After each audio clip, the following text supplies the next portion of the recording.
坐吧，坐吧。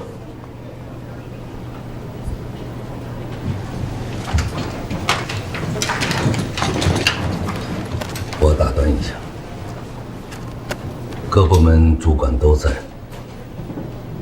我宣布一件事：从今天开始，严令禁止集团的员工在公司以及网络上传播欧阳和林美雅的流言蜚语。林美雅是欧阳的秘书，仅此而已。一旦再让我发现有人对于他们俩的关系进行无端揣测，欧氏随时请他走人，不论是谁。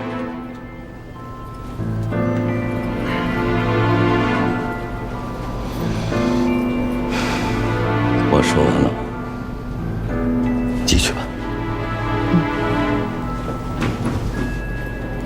关于这次新品发布会的实际成本，我们必须要控制在这份预算的50%之内。我看了一下，目前的整体宣传方案，我们需要重新调整。我们一定要记住之前方案的精准，直接体现在活动的宣传效果上。我可以接受成功或者失败，但绝对不接受平庸。所以，董事长，集团下半年的整体宣传方案的执行工作，我想交给欧阳来全权负责。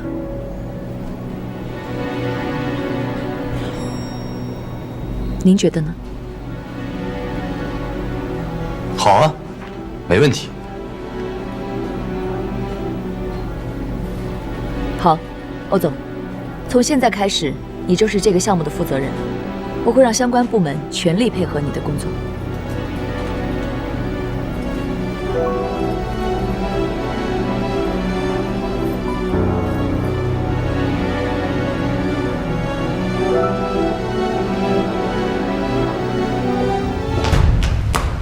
你怎么那么干脆就同意了？你到底有没有搞清楚状况？你先告诉我，我爸跟你说什么了？你先回答我的问题。还是你跟我爸说什么了？昨晚上我可是冒着生命危险替你死扛啊！啊！怎么今儿一早他突然之间就站在咱们这边替咱们说话了呢？啊？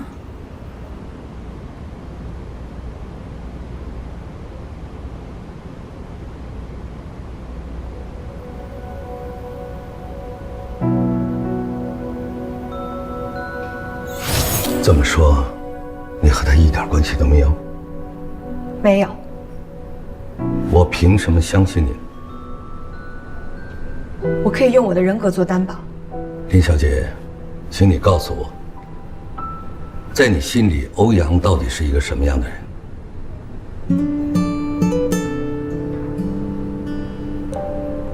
刚开始认识欧阳的时候，我以为他就是一个满世界跑着玩，一个出生在有钱人家的寄生虫。可是通过我和欧阳拿错箱子，我才知道，他并不是在满世界跑着玩，而是在打自由搏击比赛。打自由搏击比赛？是。但是他从来都没有赢过，总是被打得鼻青脸肿，浑身是伤。他一直不回来，就是因为要在国外养伤。伤还没养好，下一场比赛就又开始了。就这样周而复始，不知疲倦。欧阳的箱子里，所有的东西几乎都是和自由搏击有关，唯独有一样，就是董事长您的全家福。他打自由搏击，说明他内心有着强烈的想要证明自己的渴望。他不希望依附于任何人，不希望大家觉得他是一个孩子。他走到哪儿都带着家人的照片，说明他内心渴望着家庭的温暖。总之，我认为欧阳是一个聪明、善良、富有正义感的人。我相信他，我相信他能成大事。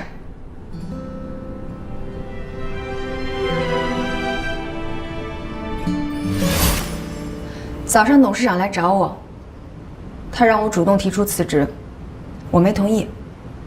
我告诉他，即便我要走，也要让别人解除了你我之间的误会之后，我才能走。就是这样。就这样。哎，你说实话，我爸是不是给你开什么条件了？要不然你怎么突然之间跟我统一战线了？还这么关心我的死活？你不是特想从这儿辞职吗？第一，灰溜溜的走掉，不是我林美雅的做事风格。第二，要想证明我的清白，就要先证明你的清白。所以咱们俩现在是一根绳上的蚂蚱，我们必须并肩作战。好了，说回正题，我们接下来要面临的是下半年整体宣传的第一炮4场秀。4场秀啊，欧阳，以咱们目前拨下的预算来看，根本就支撑不下来，而且还没有算重新策划整个方案的时间成本。咱们现在是要钱没钱，要时间没时间。更何况，所有人都能看出来，你姐她在故意刁难你，你怎么那么主动积极的就把这件事情应下来了呢？我当然知道他是在刁难我，所以我就更应该积极主动的把这事给应了，要不然不就是我欧阳怕了吗？哎，我练综合格斗已经5年了，大小赛事参加了无数，不怕你笑话，前4年里我连1轮都没赢过，我就这么一直输，一直输。输得我都烦了，我就告诉自己，欧阳，你就别参赛了，你放弃这项运动吧，你没这个天分，你不适合，你安静的做一个纨绔子弟不好吗？但是我又一想啊，凭什么呀？人只能活一次，凭什么我的人生要在你们的话语中抉择呢？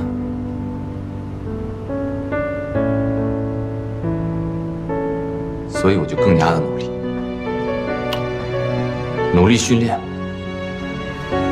研究技术，制定战术。就这样，哎，我今年终于过了第1轮。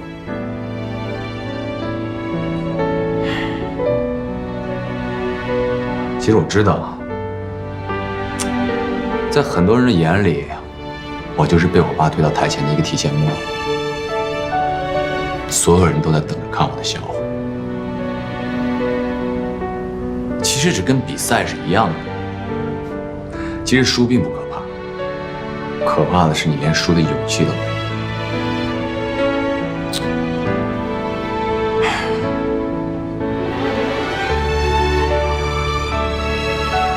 我最终可以接受我离开欧氏集团的身份是失败者，但是我绝对不允许别人叫我懦夫。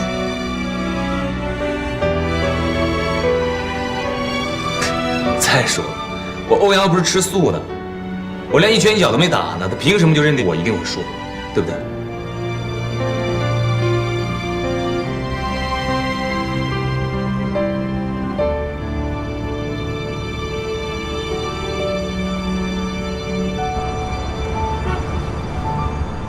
像，实在是太像了。原本呢，我也没抱太大希望，可是之前绑架您女儿的绑匪当中啊，有个人还是了解一些当时的情况，于是我就根据他提供的地址啊，询问了几家当地派出所，还真找到了11年在沙顶镇登记的居住证信息。他们现在在哪儿啊？林先生，您的心情啊，我能理解，但是中国这么大，找1、2个人哪那么容易啊？从11年到现在啊，这母女俩据说辗转了很多地方。哎呀，好在我们现在已经了解了他们的身份证信息，总比之前漫无目的的大海捞针要强多了吧？哎呀，是，真是太感谢你了，不客气，麻烦你了。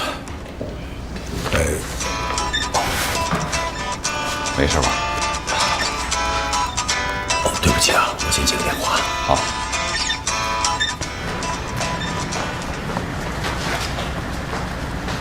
小雅，怎么了？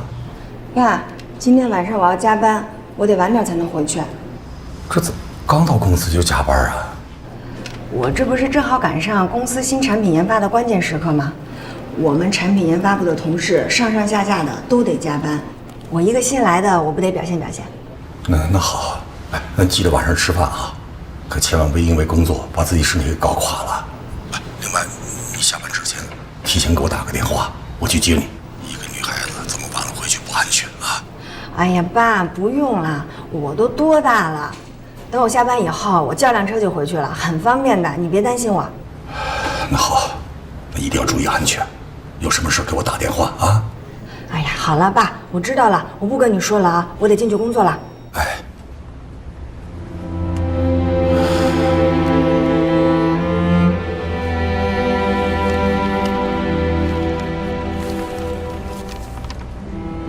终于有你们消息了。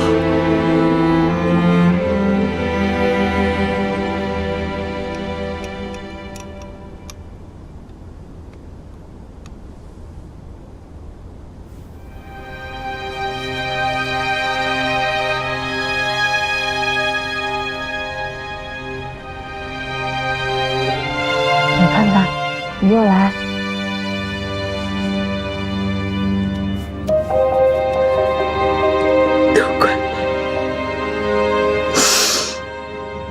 要不是妈的病，不会去见高丽丹，也不会有家不能回跑到泰国来，更不会去坐牢。乔乔，只要你这个样子，都是妈连累你。妈都死了算了。你看，你就非得给咱俩都说哭了，你就高兴了。我这不挺好的吗？你这两天清醒的时候就捣鼓这两句话了。我看你现在正常的时候比你犯病的时候还吓人。不许哭了，哭了愁死了。别哭了，我可不想要那么难看的妈妈。吃饭，快，好好吃饭。哎，妈，你醒了？叫谁妈呢？我妈不是你妈。我这不都叫习惯了吗？是吧，妈？你怎么没完没了的？啊，不叫了，阿姨。哎，国内的事情你打听怎么样了？消停点没有？泰国我真的待够了。国内要是好点儿，就跟我妈咱们就回去了。赶紧回吧。我还一直没来得及跟你说呢，那帮人有几个被抓起来了。怎么被抓起来的？我听说他们找到一个跟你长得特别像的女的，就把那女的给抓起来了。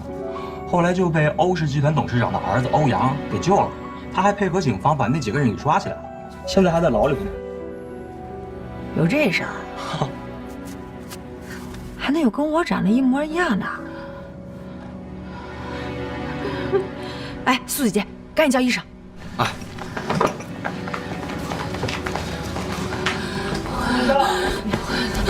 不会，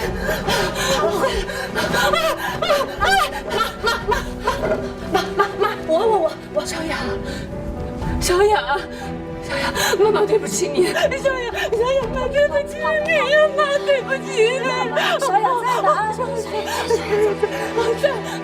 在呢，小雅。别对不起小雅，你没对不起我啊，妈好着呢，小雅好着呢。小雅，妈妈对不起你。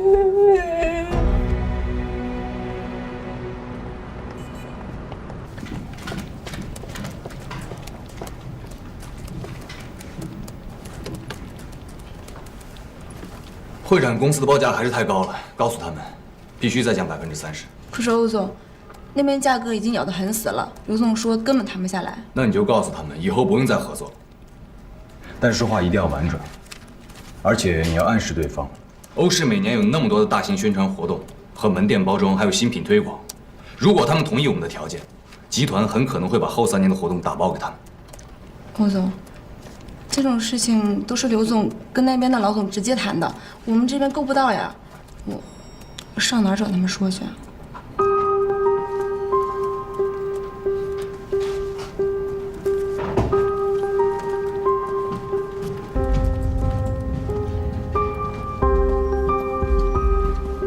欧总好。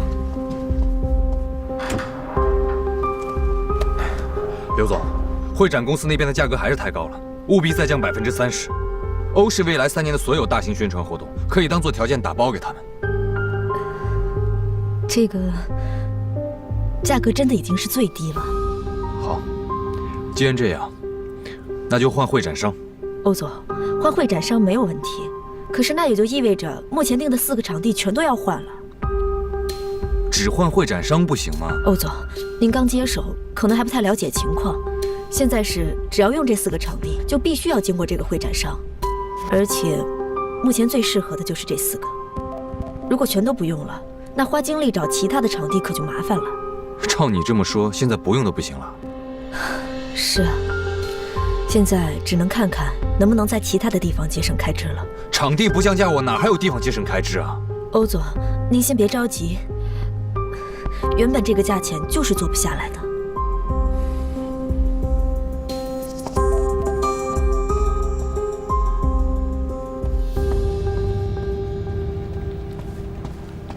欧阳那边这几天怎么样了？他从各个部门都调了人去他那边，说是要重新策划宣传秀，但是到现在也没什么进展。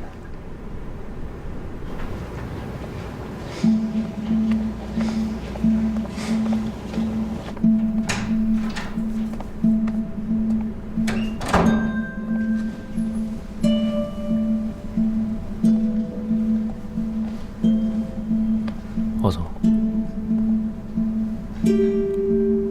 出去。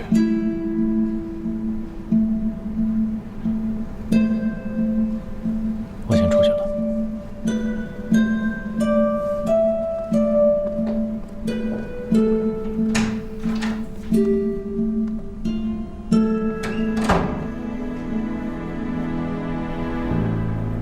你这是什么态度？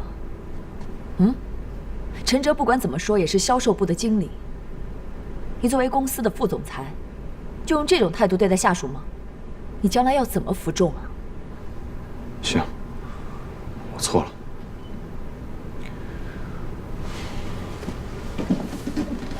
我来就是想问问你，预算还能不能再加一些啊？不可能。可是不加预算根本就做不下来的。那我也无能为力呀。去年的预算就超了，今年只能这么多了。我总不能把明年的预算拿到今年来给你用吧？那既然如此，你干嘛把这活交给我啊？我也没有想到你会接啊。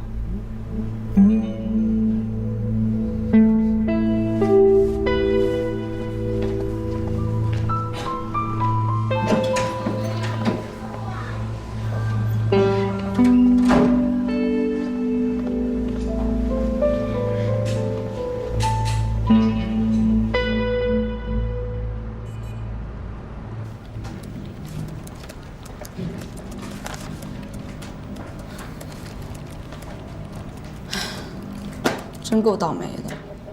本来我能跟男朋友去度假的，现在被调到小欧总这儿来，天天加班。关键是有什么意义啊？你再怎么样也不可能降低预算吧？场馆的费用、人员的费用、服装的费用，都已经最低了，还怎么降呀？再说了，这种事找咱们来做，咱们这群虾兵蟹将的能干什么呀？顶多也就打打下手。那关键所有的环节不都是各部门老大去谈的吗？把咱们困在这有什么用啊？你还抱怨呢？要不是今年你们策划部方案预算超了，至于搞得大家都这么神经紧张吗？什么叫我们超预算呢？我们之前超预算的时候也是跟你们财务商量过的呀。你们财务部是批了的，现在搞成这样，你们心里没数？什么意思啊？你们今年的预算财务部原来是批了的，那为什么到我们就不批了？为什么到了小欧总就要按照原本的预算做啊？这我们哪知道啊？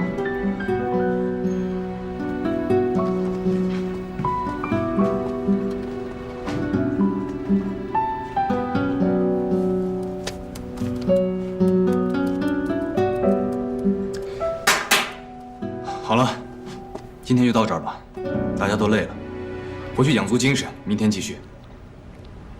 林美雅，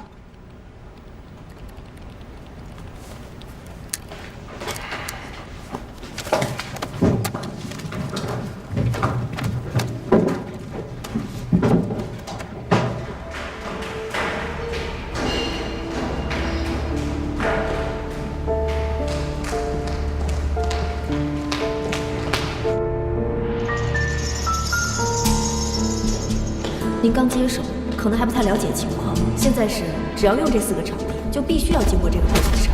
原本这个价钱就是做下来的。我总不能把明年的预算拿到今年来给你用吧？那既然如此，你干嘛把这活交给我？我也没有想到你会接。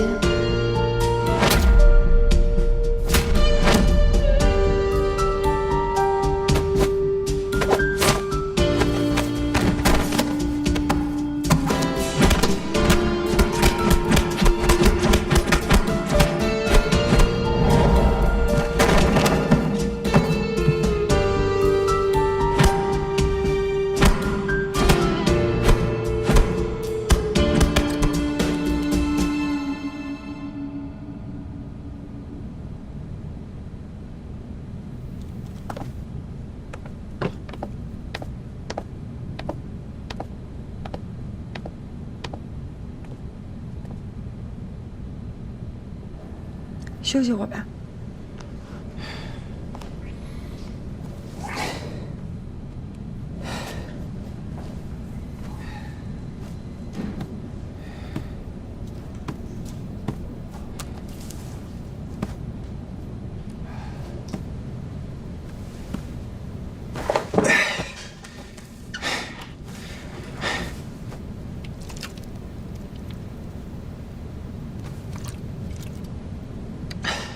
李明啊，你这辈子最艰难的日子是什么时候啊？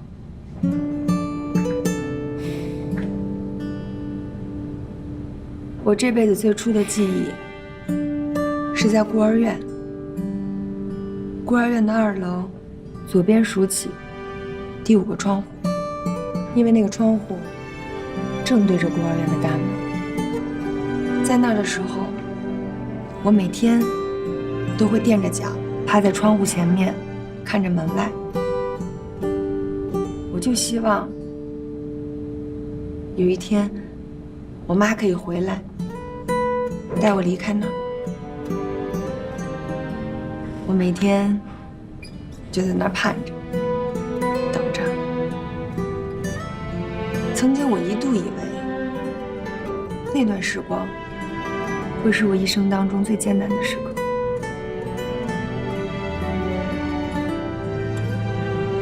后来，我爸领养了我，带我离开了那儿，给了我一个家。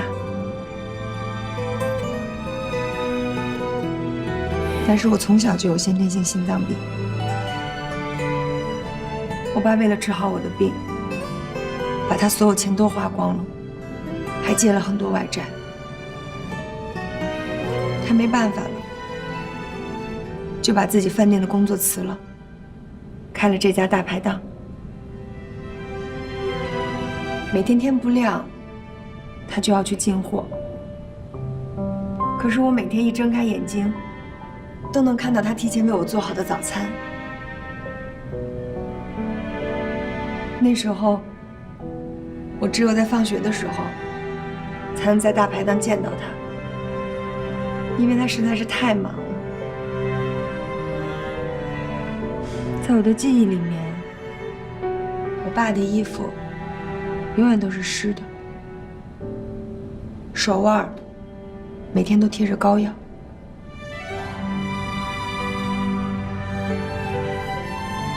一个跟我没有一点血缘关系的人，愿意给我一个家，愿意当我的爸爸，还为我付出了那么多。可是我什么也帮他做不了，一点都分担不了。那种无能为力，是我认为这一生中最艰难的事。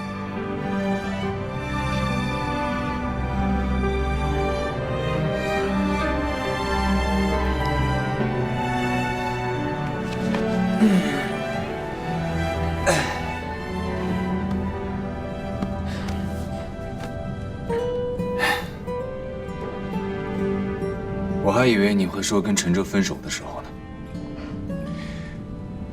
你在法国流浪街头无家可归的时候，难道不艰难吗？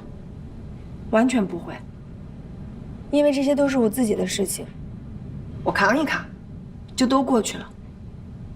从我18岁起，可以打工赚钱，替我爸分担的时候，我就觉得这个世界上再也没有什么艰难的时刻。我的好朋友思雨跟我说过，人不管遇到再难的事情，都不能丢失了自己，要学会跟自己说对不起，更要学会对自己说没关系。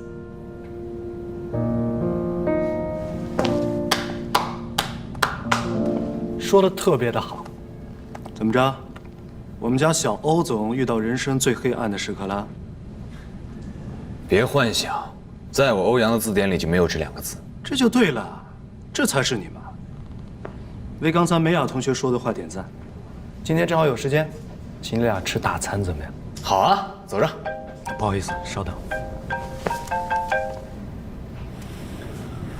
喂。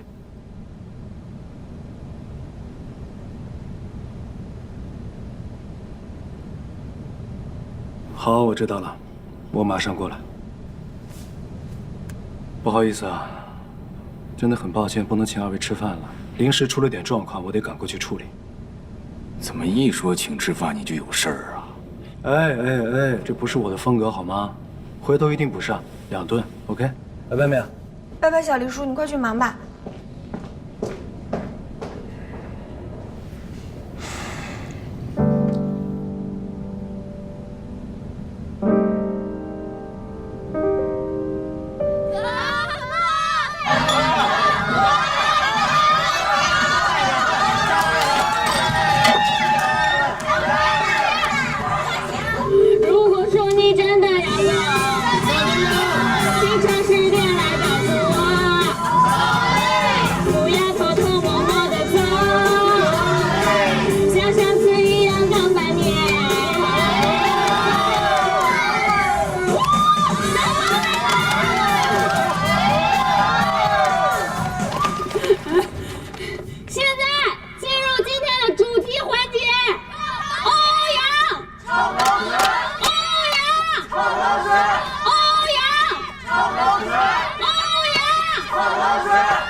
李总，您可算是来了。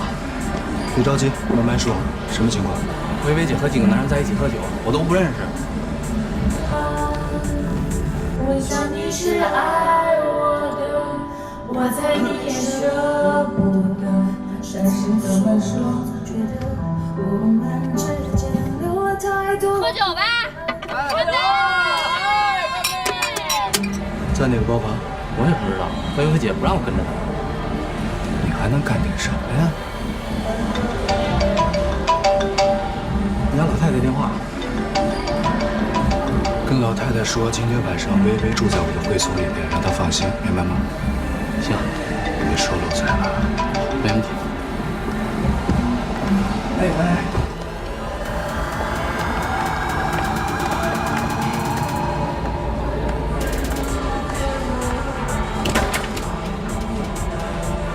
不好意思。薇薇姐。这样帅。面具呢？我待会儿去给你找一个去。装个屁！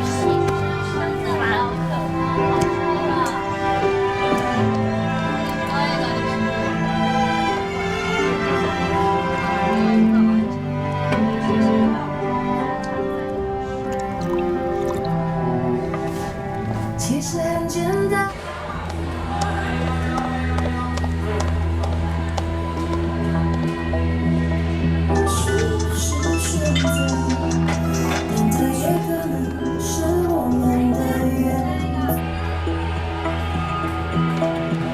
你好，服务员，麻烦问一下，有没有见到一个个子大概这么高、留着齐刘海、长得挺漂亮的女孩子？好，谢谢啊。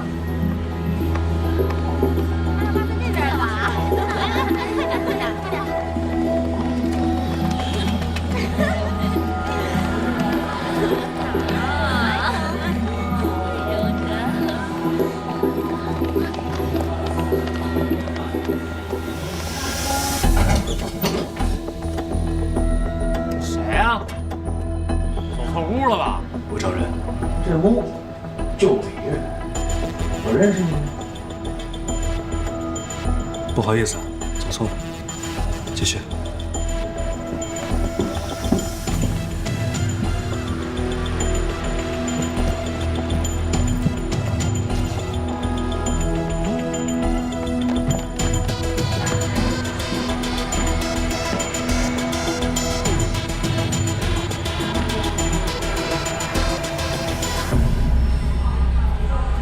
李总，经理跟我说，伟伟姐就在3个9那个房间里呢。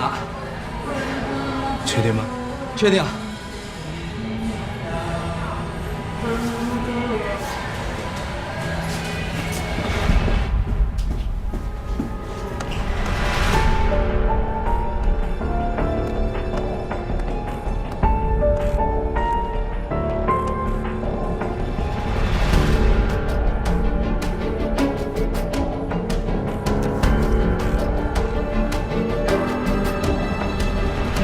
你们干什么呢？妈的，坏我好事！我弄他！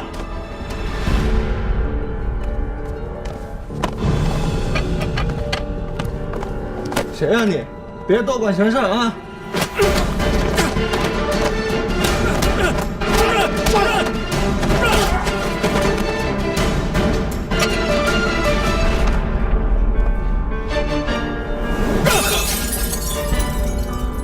滚！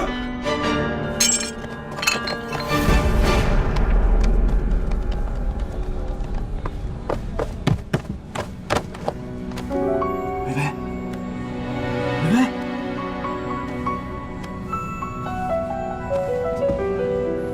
李总，李总怎么了？报警！啊！报警！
哟，你是不是被完美侧颜给迷住了？你要脸不要脸啊？要什么脸啊！我大早上脸都没洗，要什么脸啊？你要不是被我完美侧颜迷住，你站这儿干嘛呆若木鸡的看着我？谁呆若木鸡的看你了？我是进来看见你在睡觉，我怕你着凉了，我好心给你盖毯子。我哪知道我走到这儿，我就不小心把这个电话给碰倒了。我不是怕吵着你吗？我跟你解释得着吗？你昨天晚上没回去啊？回去干嘛呀？这么多事儿。你也不要太担心，我觉得我们一定能想到办法的。你看我现在像是担心的样子吗？啊？我当然知道一定会想出办法的，对吧，兄弟？哎，走，陪我吃早点去。走啊！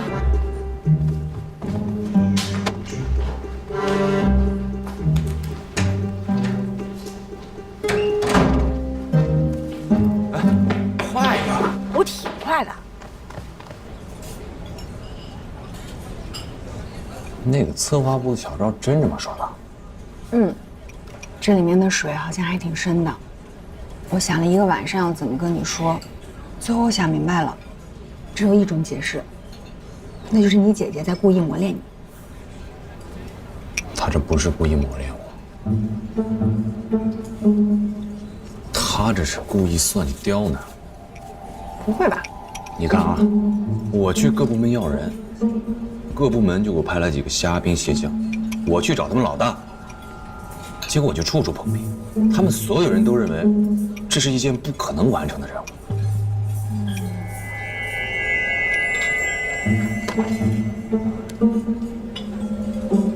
哎，来公司旁边的那个小江南来找我，快点啊！想看我笑话，我就不信这个邪了。难道除了他们4家场馆就没有别的可代替的了？我觉得你还是先吃早饭吧，吃饱了肚子才有劲干活呀。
过来。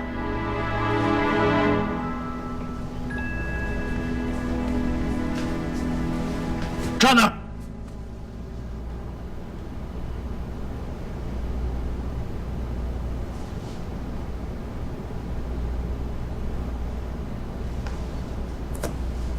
李薇薇，你看看你全身上下，还有没有一丁点正经女孩的样子？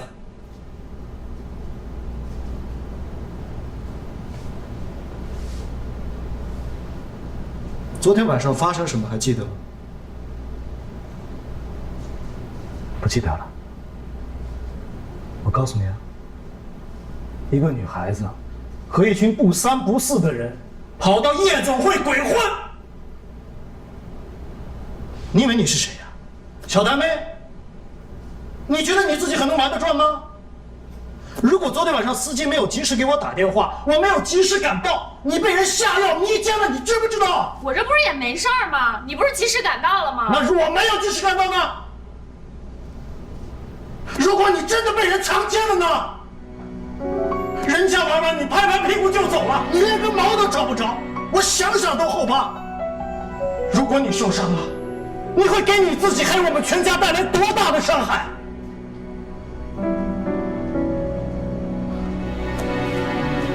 我以前觉得你只是贪玩任性罢了，可是我真的没有想到你会变成今天这个样子，你太让我失望了。爸妈送你出国留学，不单单只是让你学习长知识，更重要的是让你成人，让你成人，你知不知道？我不知道，我之所以跟别人出去玩，就是因为我被别人欺负了，你连帮都不帮我一下。告诉我，昨天晚上那些人在哪里认识的？要你管！告诉我，温馨洋洋认识的怎么了？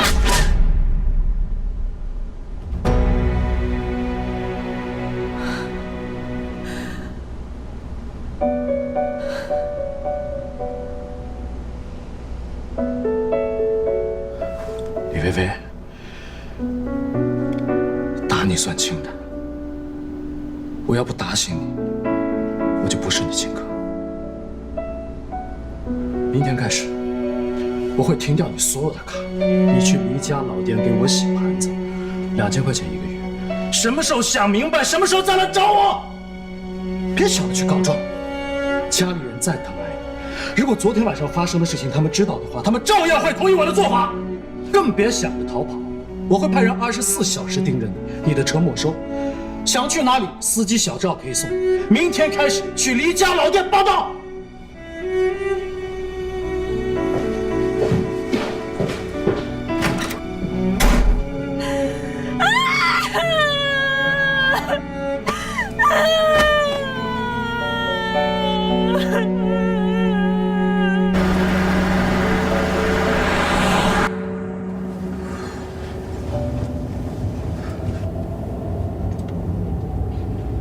会展中心的场地实在是太大了，内衣秀和彩妆秀放在那儿，简直就是扔进去连个涟漪都看不见。还有那个顶层那个泳池，价格也太夸张了吧。再有就是办一个儿童服装秀，至于把整个游乐场都包下来吗？我真觉得实在太浪费了。是啊。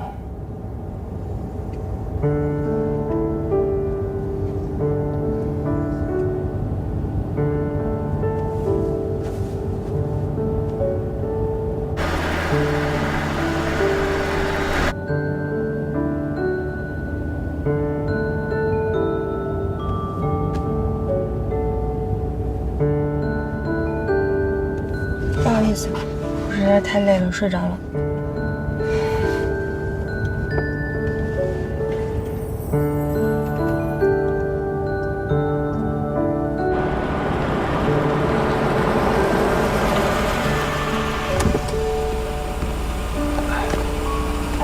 你今天晚上还要加班？你甭管了，我就好好休息。蒋一龙，送你们俩回家。放心吧，走吧。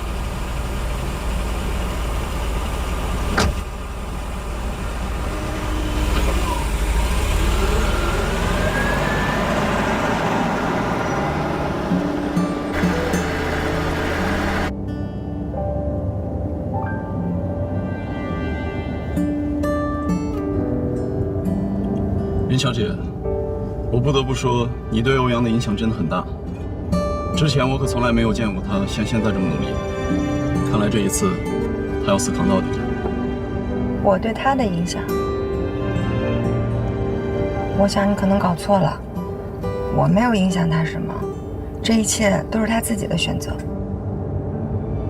可能吧。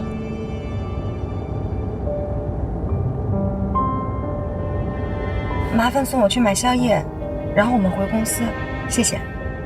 好，谢谢。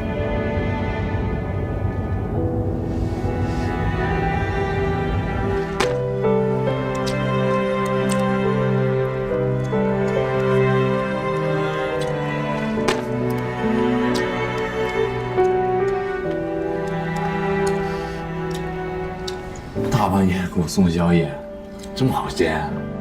老板都这么努力，我这个当员工的当然得有福同享有难同当啦。仗义，哎，你来正好。我刚才已经想明白了，这事干不了，不干了。你说什么？我没听错吧？你不干了？这就是你发愤图强想出来的结果。我可是舍弃了我睡觉的时间来陪你在这有福同享有难同当的。你告诉我你不干了？你先别着急行不行？我话没说完呢，你冷静点。我是说这4场秀不干了，干不了。你想啊，要是按照他们规定死的道路上走，那肯定是走不通的，对吧？就这么一条道走到黑，那只能等着他们看怎么笑话了。所以啊，咱得想一个新点子，开辟一条新道路出来。什么新道路啊？我还没想出来呢。气什么气啊？那不得慢慢想吗？好，好，好，你赶紧吃饭，吃饱了肚子，我陪你一起慢慢想，加油！加油！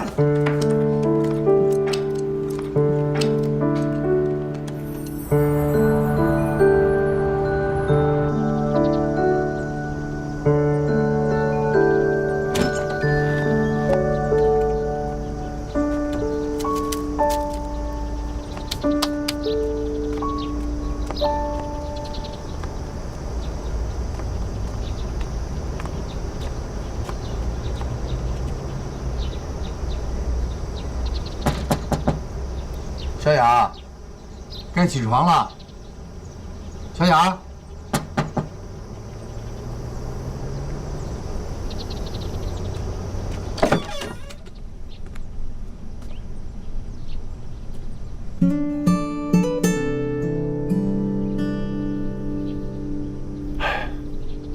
也不知道这孩子昨晚几点回来的。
坐吧。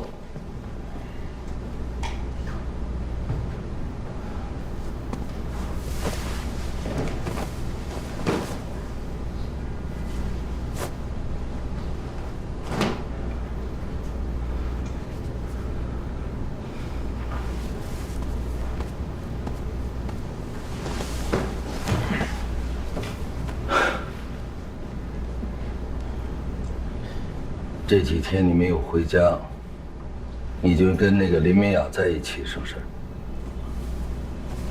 前天是我自己加的班啊，昨天是没能在一起。大晚上的办公室，一男一女独处一室，你说你们是工作关系，你说了我就信你啊。儿子，我刚刚当着全体高层的面，澄清了你和他的关系。可现在来看，公司里的传言明明是真的了。爸，我跟他只是在工作，因为姐派给我的活预算上有些问题，我跟他就是熬夜加班想解决的办法呢。那其他的员工怎么都回去了？各部门派给你的人回去睡大觉，偏偏你们两个在公司熬夜加班，啊？爸，我以为之前林美雅已经给你解释得很清楚了，你也相信我们。我现在严重怀疑林美雅在骗我，所以我现在决定马上开除她。你还是不相信我？傻儿子，你别再心存幻想了。像他这样身世背景的人，我绝不会让他进欧家的门。爸，我没有想让他进欧家的门，我让他当我的秘书，就是因为我欣赏他，他身上有很多值得我学习的地方。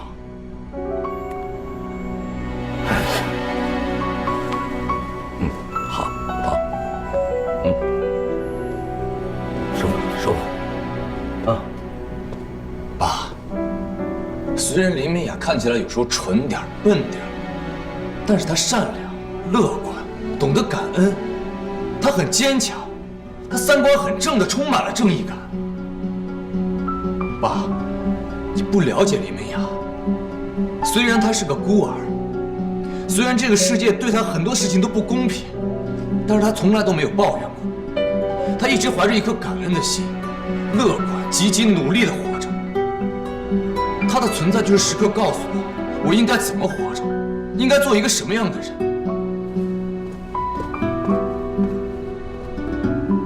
怎么样活着？做一个什么样的人？你告诉我。反正不是我以前那个样子。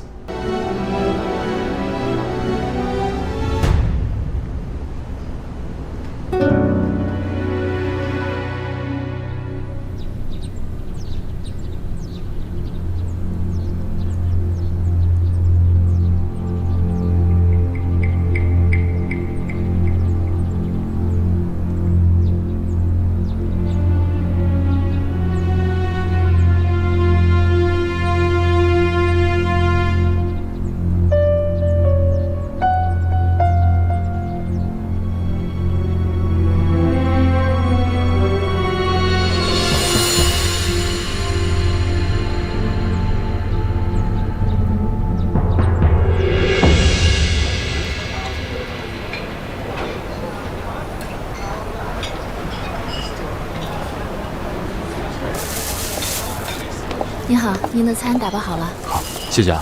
不客气。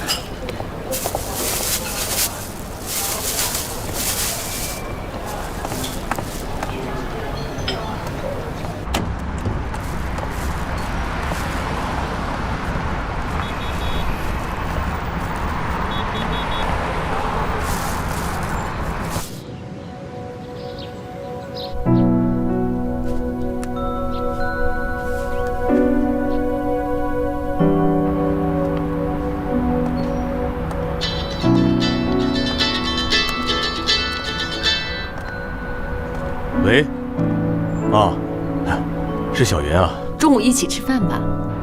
啊，好。你现在在哪儿？我在欧氏集团的大楼底下。在家里闷得慌，出来转转，想看看小瑞。你现在去欧氏集团干什么？你突然出现在公司，会给小瑞惹麻烦的。我不是答应你找时间安排你跟他见面吗？你怎么这么沉不住气呀？是我太心急了。不过你放心，我没进去，我就在外面转转。行，那我先回去了啊。我钱包好像被偷了，我先不跟你说了，我先挂了啊。哎，帮我拿下。哎，小偷！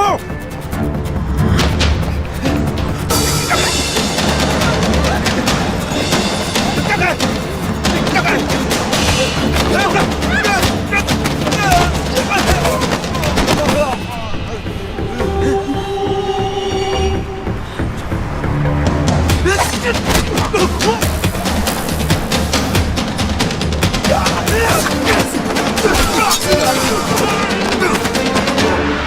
东西呢？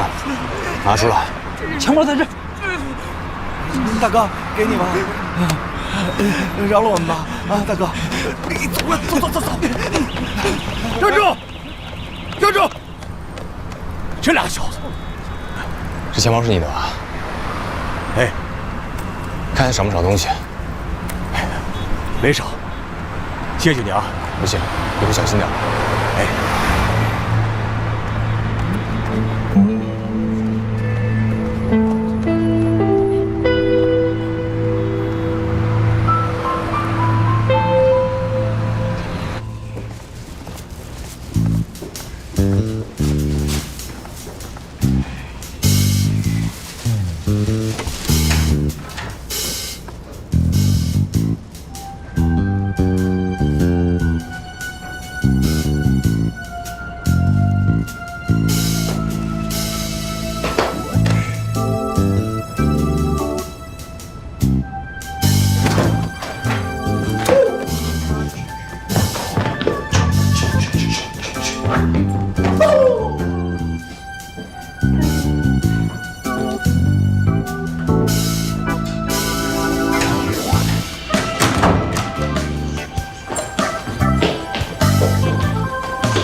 这是？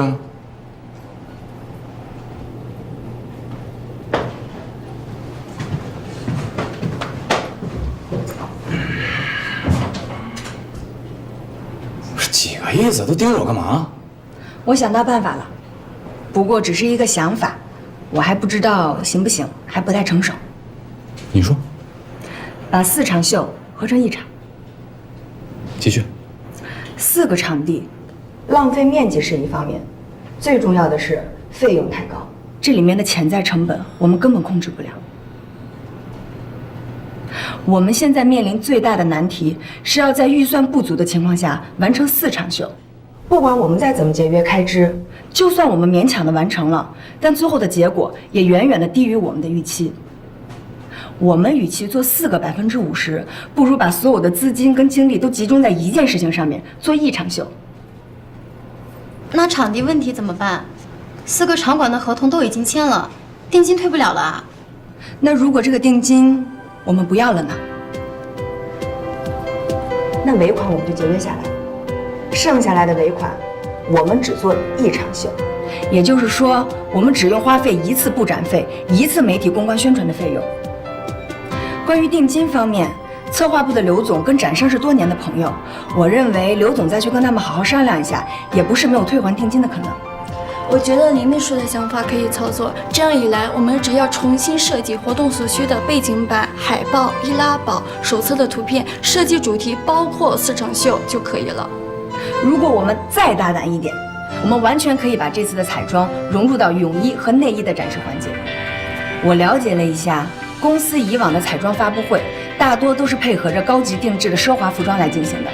虽然这样突出了彩妆，但是也有劣势。第一，高级定制的成本和周期时间太长了。第二，我们的化妆品是卖给大众消费者的，高级定制只会让我们和大众消费者产生距离感。所以我个人认为，这一次的发布会，模特的妆容必须要突出亲和力、功能性和便携性。大家有没有什么意见？好，就按这个方向开工。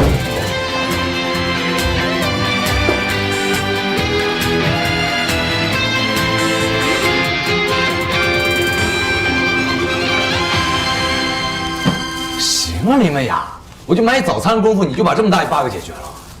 哎，我跟你说，以后你早餐我都包了。还是算了吧，让公司的人看见了，又该绯闻满天飞了。林美雅，我这次真的是对你刮目相看啊！哎，这样，你想吃什么？你说，晚上我带你好好搓一顿去。那我得好好想一想，我可不能放过这个宰你的机会。随便宰啊，你千万别客气。吃饭。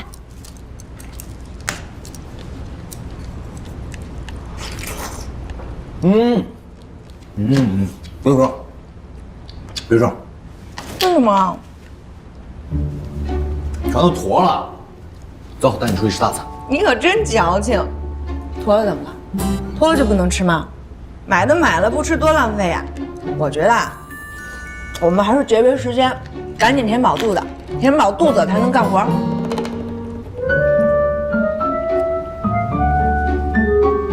得嘞。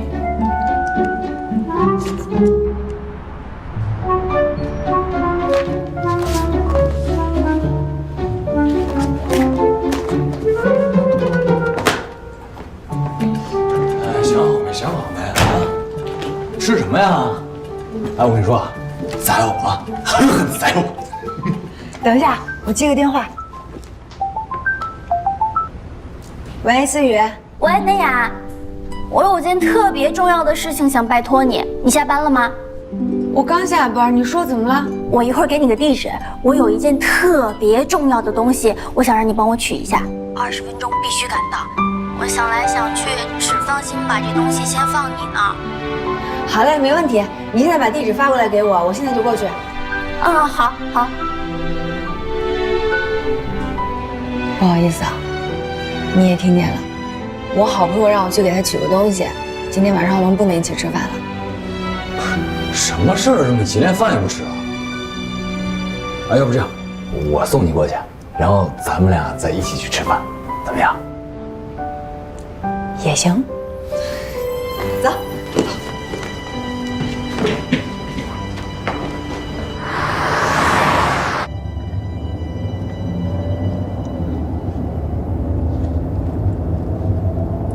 哎，你别怪我开这么快啊，是你让我20分钟赶到的。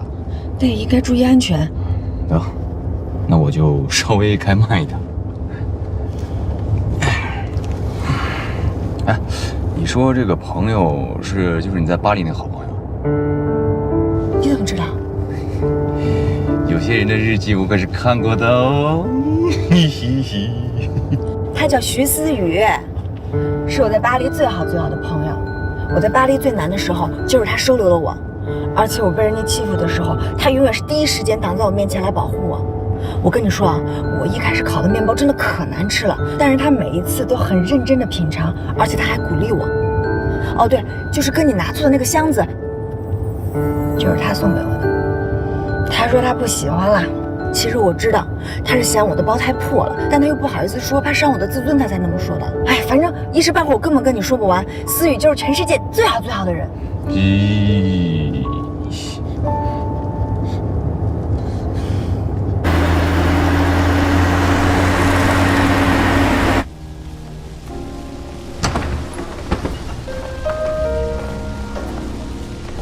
欢迎光临。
心你。好了好了，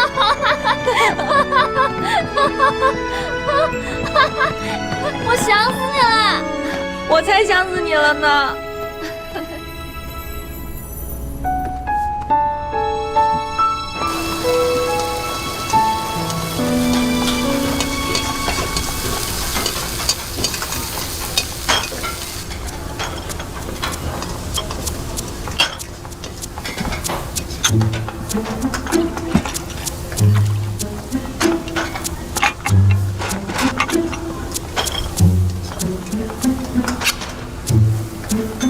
梅姐，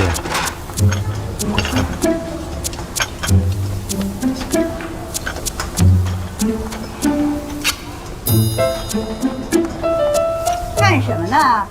这都一下午了，一个盘子没洗是吗？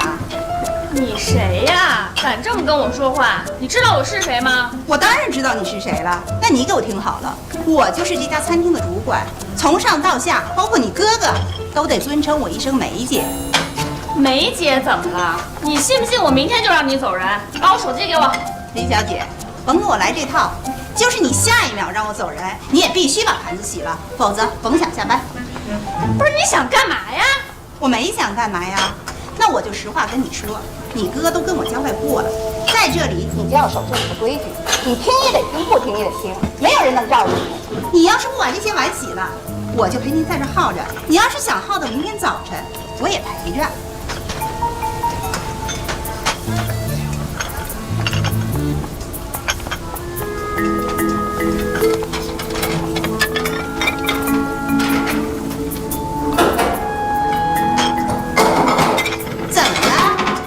里面不洗外面是吗？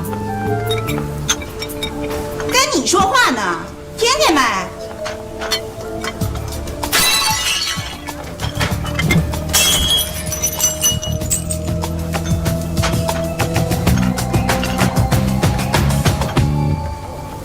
刷呀，继续刷呀。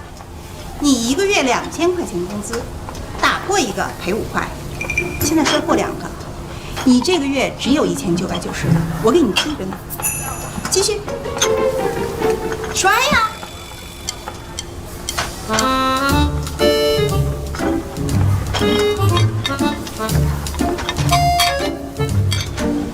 小梁，把碎盘子扫了。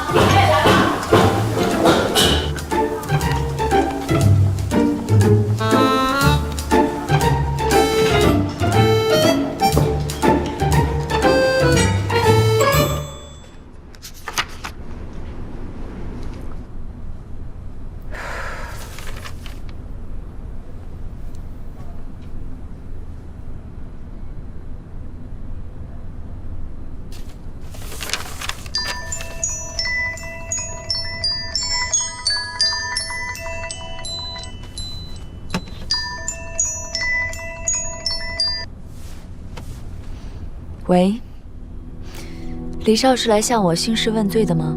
不至于吧？兴师问罪可不敢当。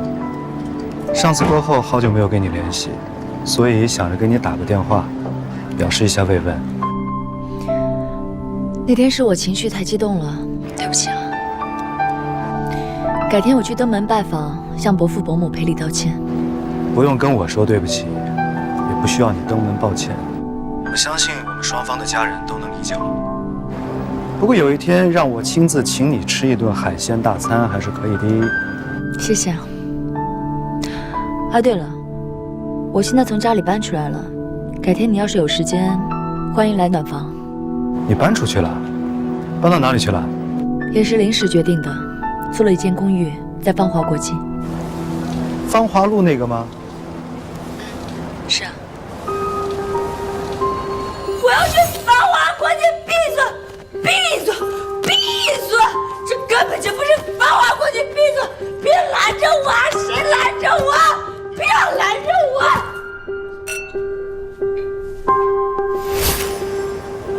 我！好啊，那择日不如撞日吧。正好今天我有时间，我知道有一家特别棒的日本料理，我亲自去打包给你送过来，我们共进晚餐如何呀？好啊。那我把地址发给你。那一会儿见。